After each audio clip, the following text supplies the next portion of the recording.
We are just 1-year-old young parents here. We try to maximize whatever we can. Support structure is there. We have to do all of that work. And I think any franchises or any people thinking of getting into franchise system need to understand that. It's the same as having your own business. Good part is, yes, there's some support structure that can help you. Again, the word is help you in doing what you want to do. Yes. Not do the work for you. Hey everyone, welcome to Courtside Conversations. My name's Emile, founder and owner of Little Boomers Basketball, and it's a pleasure to be your host today. Wherever you're watching today's episode, I hope you're having a booming day, and yes, the pun is intended. My journey to entrepreneurship started on May 1st, 2018 when I launched my first basketball program with 9 kids enrolled. Today, thousands of kids across Australia are thriving in our programs, all thanks to the commitment and passion of our incredible franchisees. This podcast is here to give you real, straightforward, no BS insights into business, entrepreneurship, and what it's like to own a franchise. Without further ado, let's get into today's episode. Welcome everybody back to Courtside Conversations. I've got another exciting episode with a lovely family that I'm going to introduce you to very soon. Now, in today's episode, we're going to be talking about a couple of really interesting points that you're going to find value of. Firstly, we're going to talk about Saurabh and Angel, our new franchise owners of North Sydney. We're going to talk about a funny story that happened when they came over to the head office location. We're going to get a bit of a background about themselves.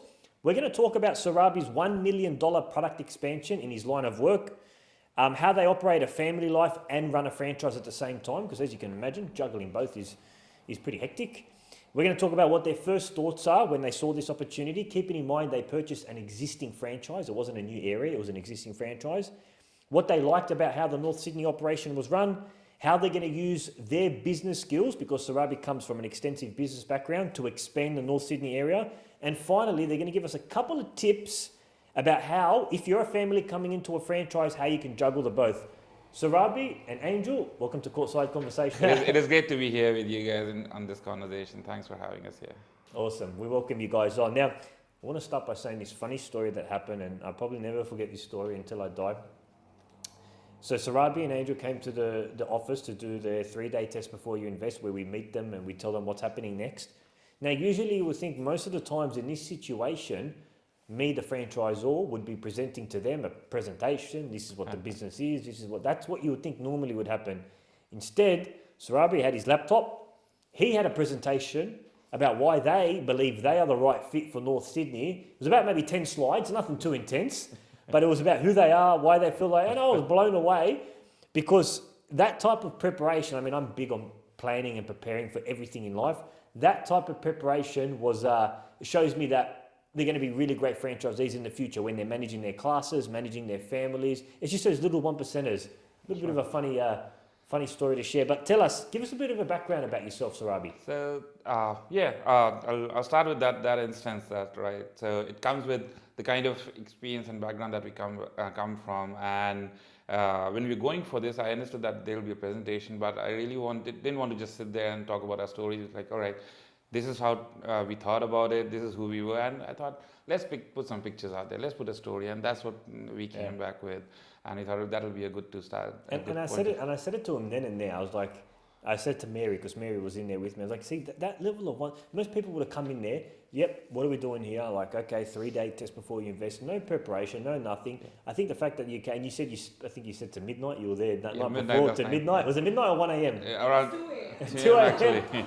You know, preparing a presentation, like that type of stuff is what we love to see when we're looking at franchisees, just the preparation and the work that they do prior. Let's talk about you, Saurabh, first, and then we'll go over to Angel. Yep. Give us a little bit, in 2 minutes or less, a little bit of a summary of where you've come from, your line of work and everything before leading up to this opportunity. So just to start with, I'm an engineer by qualification, and I worked in engineering. And while I was in that field, I was working with a lot of business managers around that time in my line of work. And I started understanding business more, and I had an inclination into my early part of my career that this is something that I want to do. I want to get into the business line. I started with sales and marketing, and that led me to come to Australia in search of better opportunities through education or higher education. And that landed me to Canberra and did my master's there at ANU. Mm-hmm. And that gave me a good jump start into the business world. I started into a sales role into my existing company where I was. It is an engineering company, a global conglomerate called Honeywell. So I was working with Honeywell for a long time, and that sales opportunity led to product management and general management and business experience, and I was in there for a long time.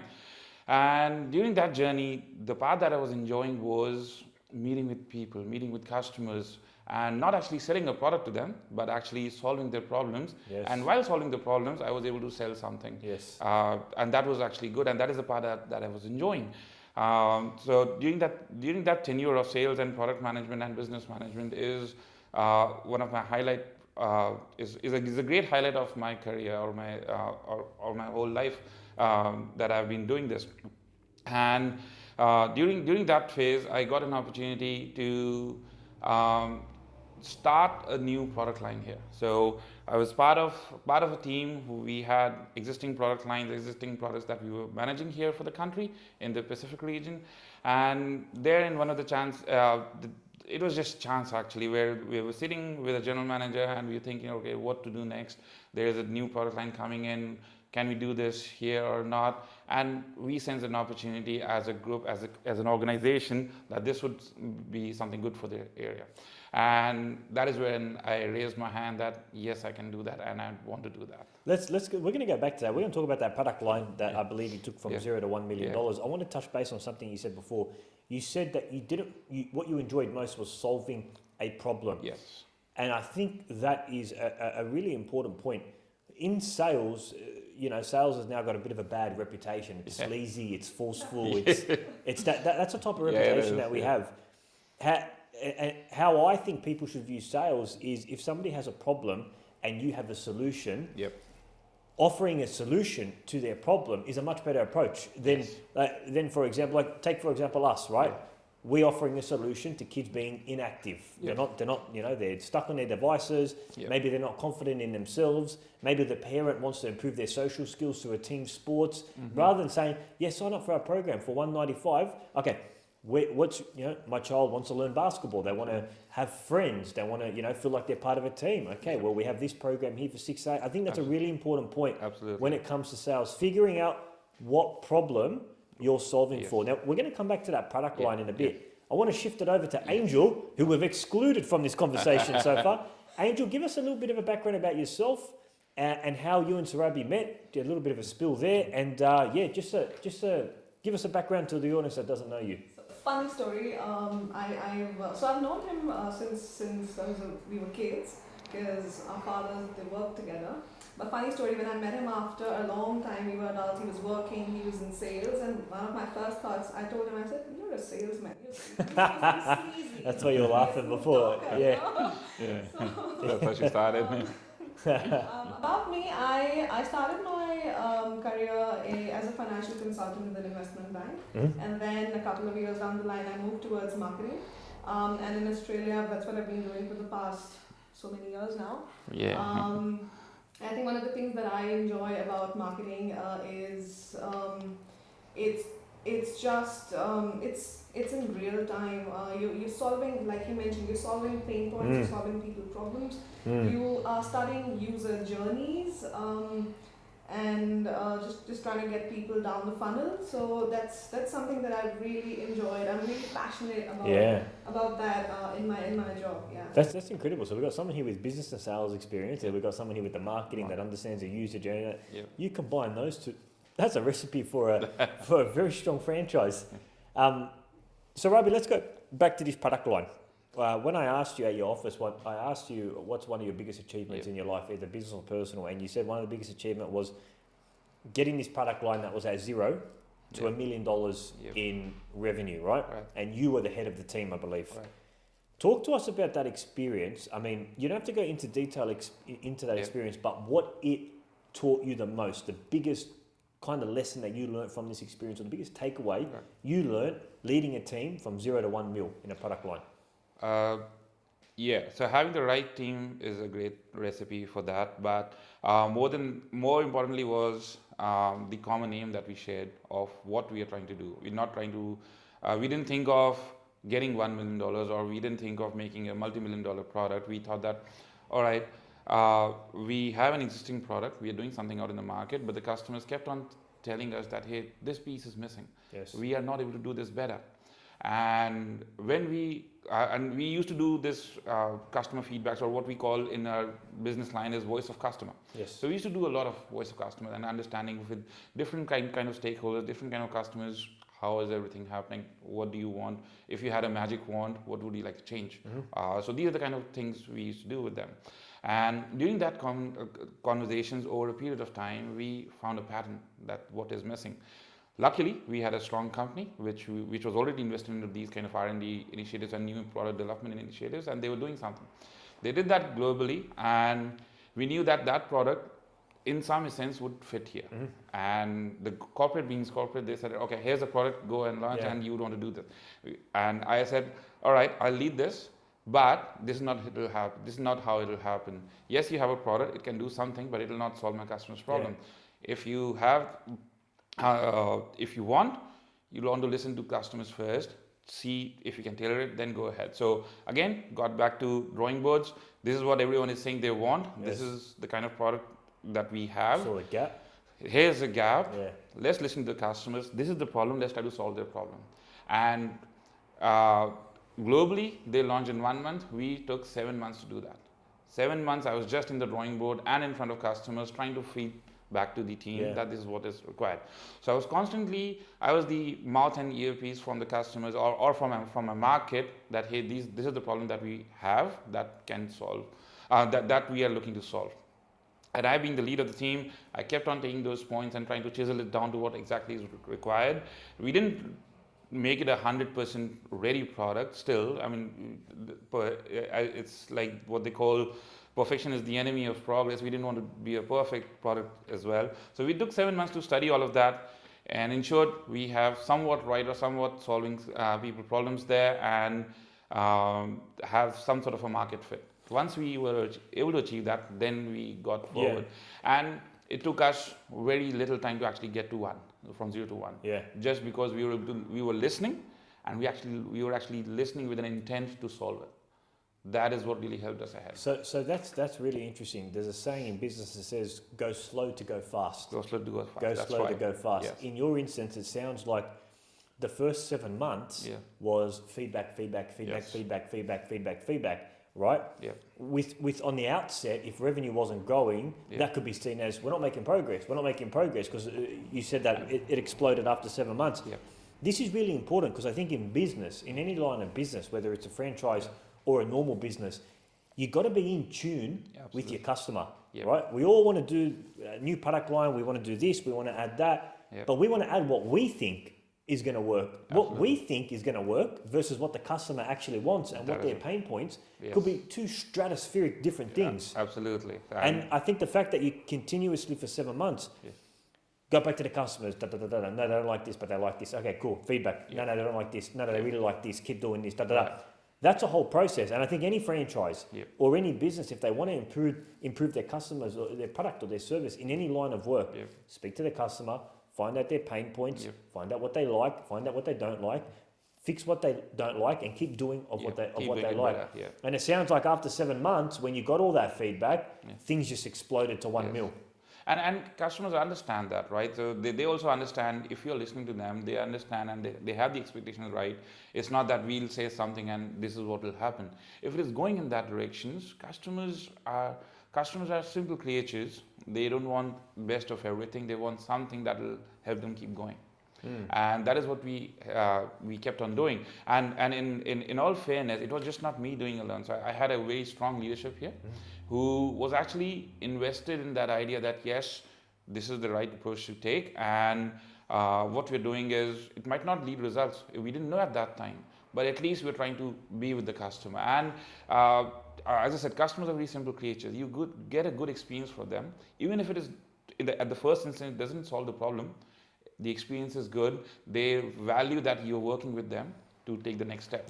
And that is what was important. That has helped us. That is what helped us. And we had a strong stream of followers after that who were, even if they didn't need it that time, they were actually referring others to, hey, you should use this. This is better than the others. Yeah, and I think So they appreciate it too when they you're appreciate actually asking them for advice or getting their feedback. The customer appreciate it.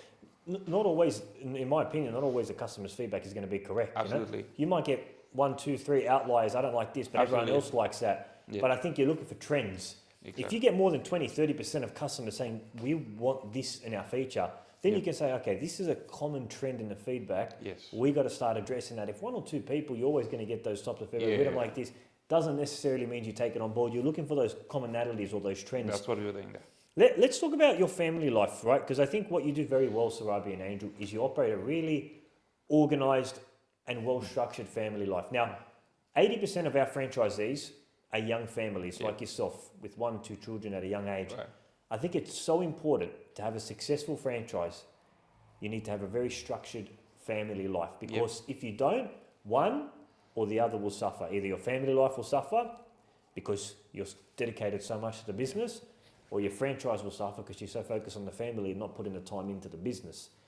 So I really like how you guys structure your family life. Let's talk about that, and let's elaborate on how you kind of structure your family life so that you can invest time into this new franchise opportunity.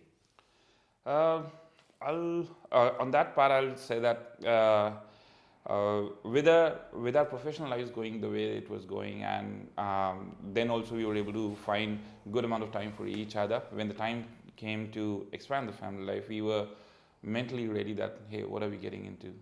Is our work life going to get affected? Yes, to some extent, but we knew that what changes we'll have to accommodate to do all of that. So I think I would say that we both were thinking on common grounds, and we were there. How do I put that? We were there for. We were looking at each other's back properly, right? So if I'm teammates, right? So if I'm doing one thing and the other task needs to be done or something else needs to be managed, it's not that the other person would be sitting and not doing it. They will see those things and manage that accordingly. Communicating. We've got a lot of whiteboards all across the house, and so in the morning, what we do is we do a couple of things. I'm sure everybody does it. We've taken these tips from here and there. But one of the things that we do is we have this early in the morning. We get up before the baby, especially just to give ourselves a couple of hours. Bit of you time, Us time. for sure. That's right. And then that's when we sort of just have coffee, tea, start organizing, make a list of things that need to be done today. And so it's there on the whiteboard in the middle of the house. Beating the baby, waking up. And so the way it happens is because with the baby, everything is so you can't really organize. It's very random. The baby, it just depends. It just runs. The show runs around the baby. The baby runs the show. Yeah. Right. And so if one of us is looking after the baby, the other sort of sees, okay, what sort of things can I do in this time when I'm with the baby, or when he's with the baby, then I'll be like, okay, these are the 3 things that need to be done. I can do it right now. Teamwork, partnership. Yes. Yeah. So a lot of lists and a lot of labels. So we've organized our home in such a way that if he has to find something around the baby or anything, he knows where to look for because we've labeled stuff. We've just been very crazy about organizing. You got to see mine. I've got reminders on everything on my phone. I don't find that crazy at all. But you know what I like about it?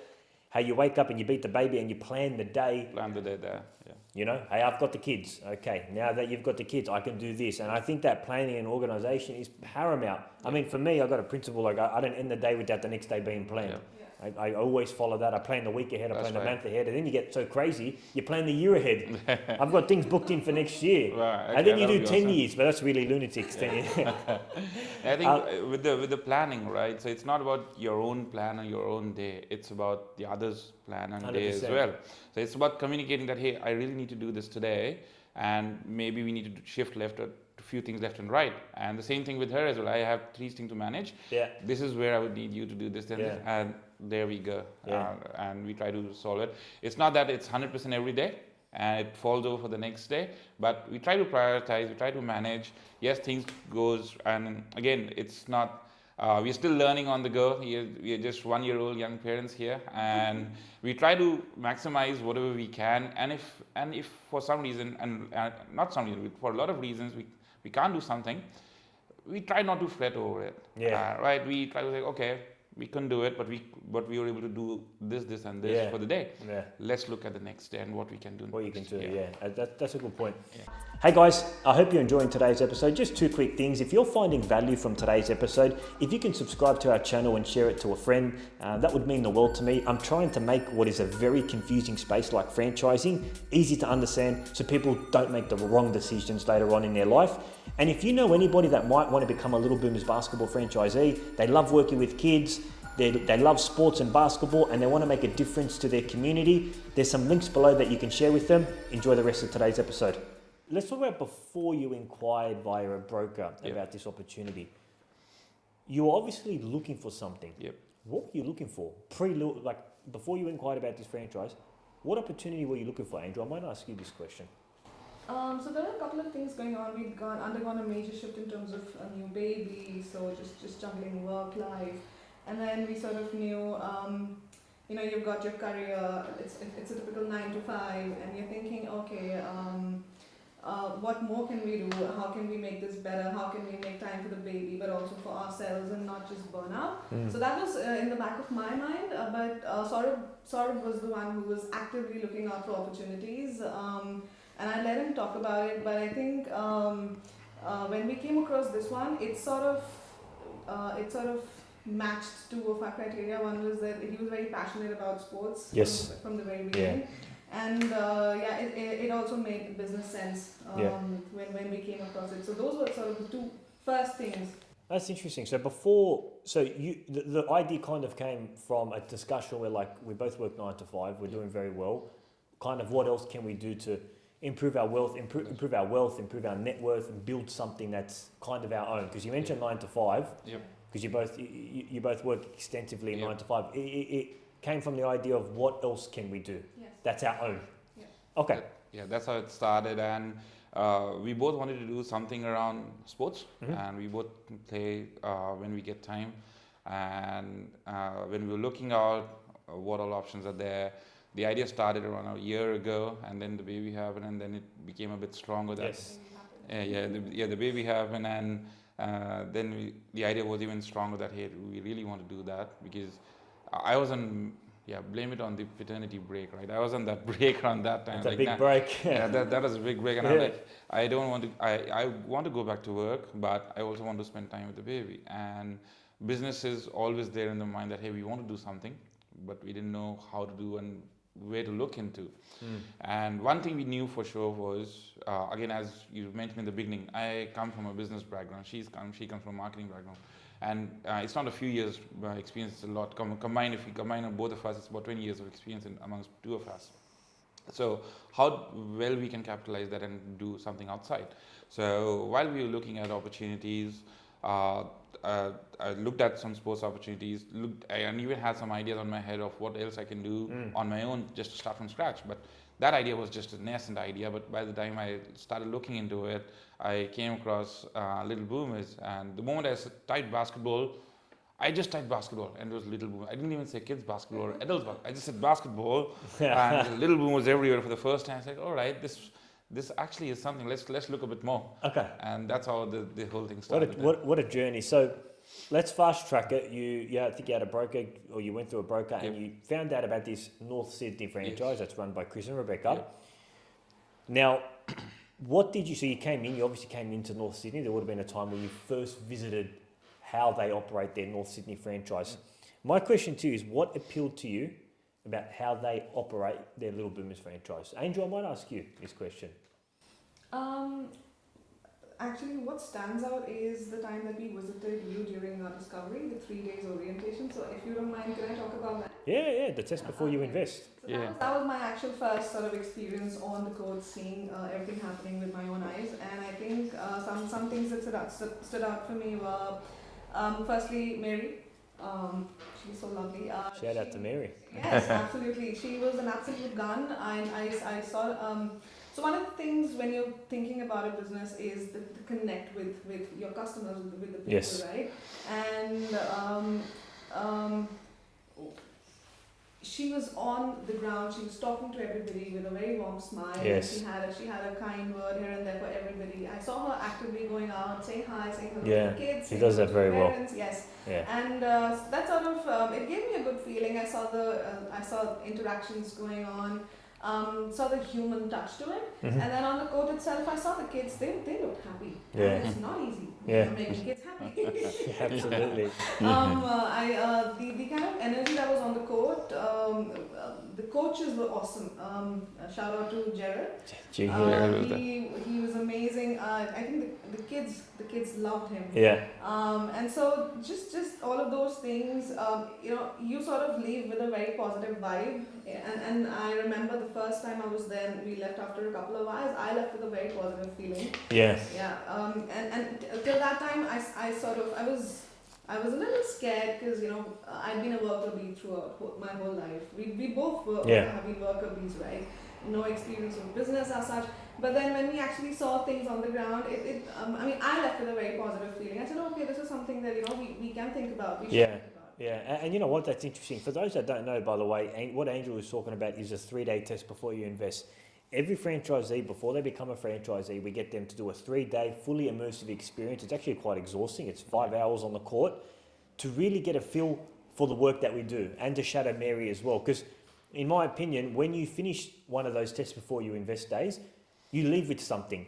If it's something of excitement, in your case, I really like this. It kind of, I love making a difference to that kids, and you know that, okay, this opportunity might be the right for me. If you finish exhausted and the next day you're thinking about, oh man, I've got to do another thing of this for 5 years, then that might be an indicator that this opportunity isn't aligned with you. So it's so important, that 3-day test before you invest, because it really, for us, we want to make sure we're making a long-term decision. We want someone that's coming in for 5 years.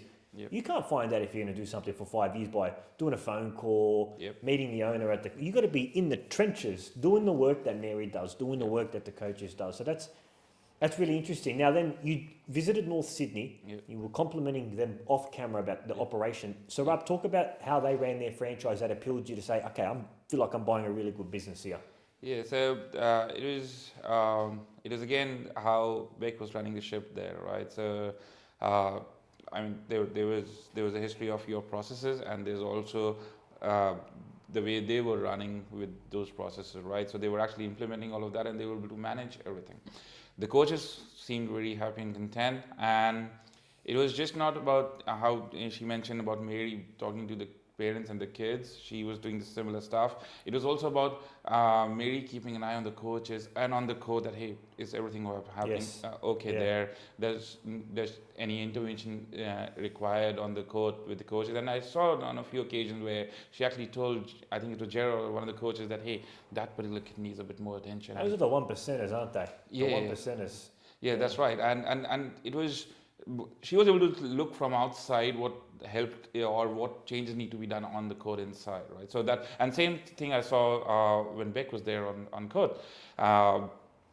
Everything from arranging for the day to giving a high five in the beginning to the coach to the coaches to have a great day ahead, and also interacting with the parents, and we were there for a few hours, and everything was just happening back to back and just in a systematic process. And that was a treat to watch. You know what, Saurabh? That's interesting, because when you say that Rebecca was mimicking what Mary did, checking in the members, that's really good, because when we bring a franchisee in, we want them, we got our model location in Riverwood, right, that we still own. We want them to go out there to do the exact same work that we're doing, delivering that type of experience, because they say with the franchise that the experience needs to be the same. So if you go to Victoria, Little Boomers, Queensland, Victoria, you're going to see somewhat of a similar experience. So the fact that Chris and Rebecca were doing that amazing job, I mean, it goes to show you in their growth, in their enrollments, they did a really good job. Well. Yes. Now, let's talk about your business skills. I want to ask you, Saurabh, there's a lot of work that can be done in North Sydney, a lot of opportunity. It can be easily a 300 enrolment area. How are you going to use your business skills to expand what the amazing job already Chris and Rebecca has done? So one, I would like to comment on the kind of amazing job that they have already done. That gives us a shout out to Chris and Beck. Shout out to them, shout out to you guys that helped them to achieve that scale too in that 1 year. That certainly gives us a good push start, like Good platform. Yeah, good platform to launch from there. Now, combining our skills and experience, a lot of it would be on the marketing and the digital side, right? So I'll be leaning on to Angel to give us some amazing ideas, but we already have a few ideas on our head of what needs to be done and how to approach the local population there. Yeah. We have a large marketing area that we can get onto.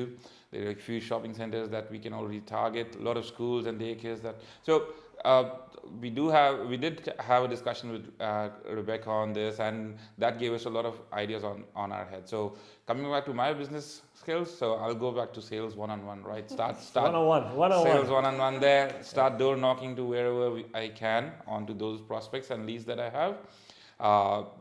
Leads generation from you or from any campaigns that we run at our end. And I'll be the salesperson going on door knocking there, just from the basic levels, and get on from there.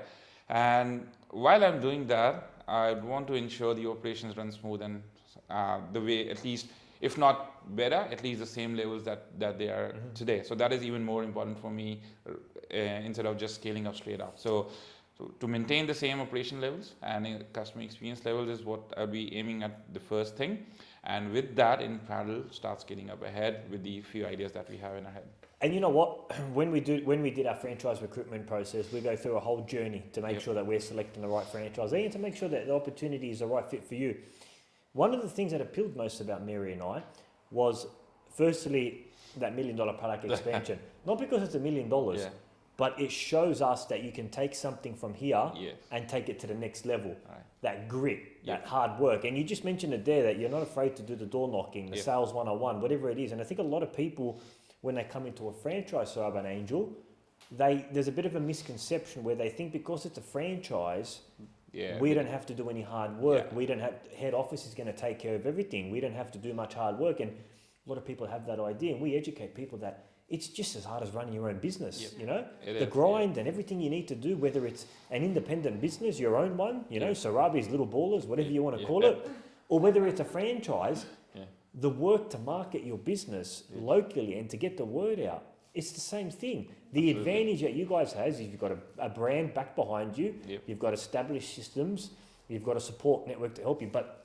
the hard work, it's still a requisite, whether you're doing your own business or whether you're doing a franchise. So it's that kind of mentality is what really attracted us to say, you know what, we think they're going to take this area to the next level.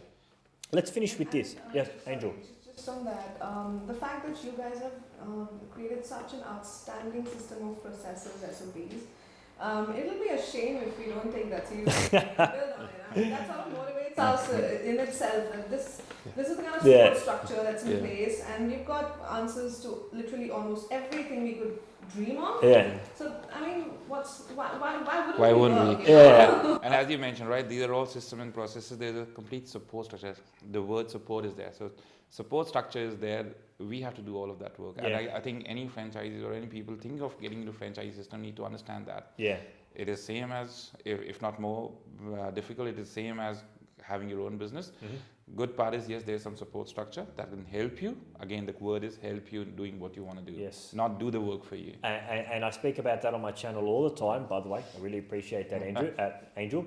And by the way, for those that don't know, SOP is standard operating procedures. Every business should have a way of doing things that documents step-by-step how to do something. For example, in our industry, onboarding a new coach, this is the SOP for how to onboard a new coach.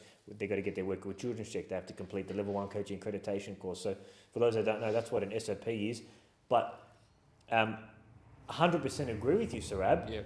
Support can be a little bit of a murky word, you know? Support, so you guys are going to do everything for me? Like, no. We've got the systems in place. Like the handover procedure, when you guys took over that area, you mentioned before how you complemented, the procedure we had and the coordination between admin and the new franchisee, the incoming and the outcoming franchisee. We've invested heavily on support. We've got Greg, our franchise performance coach. Everyone's here to assist you. There's documents, there's everything. There's a drive that has everything. But we don't pick up the phone for you. If a parent calls you and you don't call them back and you lose that inquiry, that's on you. And I emphasize that all the time because in franchising, it's a common misconception. But thank you for those nice words, Angel. Let's finish with this little question and then we can end today's amazing episode. For a young family like yourself, juggling a full-time job, juggling a child, Yeah.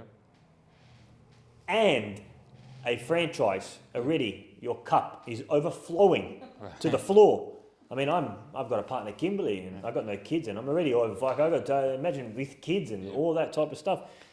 So with someone in your situation that wants to invest into a franchise, but they've got all those added responsibilities that you do, what would you recommend to them if they want to get into a franchise, but like yourself, they've got 9 to 5 jobs, they've got a child, but they still want to get into a franchise, a sports franchise, make an impact to their kid? How would you, like, what advice would you say to them? Angel, I'll ask you first, and then Saurabh, I'll ask you next. Go for it.